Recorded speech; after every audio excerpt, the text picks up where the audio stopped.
Indonesia saat ini sedang dilanda musibah. Hampir seluruh aktivitas terhenti, membuat langkah menjadi mati rasa. Pandemi yang sedang mengancam dunia menimbulkan rasa takut dan kecemasan di antara kita.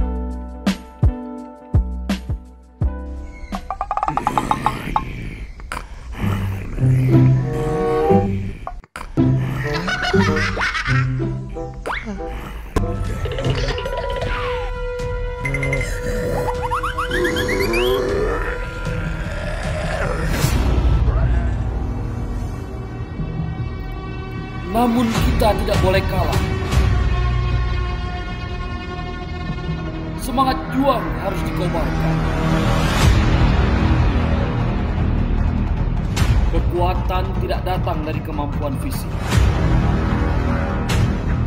namun dari semangat yang gigih.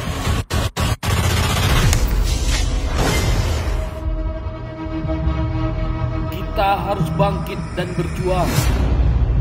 Lawan semua ini dengan kreativitas.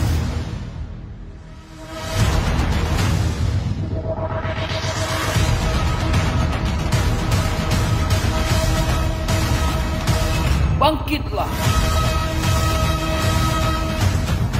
Bangkitkan semangat gairah muda. Lawan corona dengan kreativitas.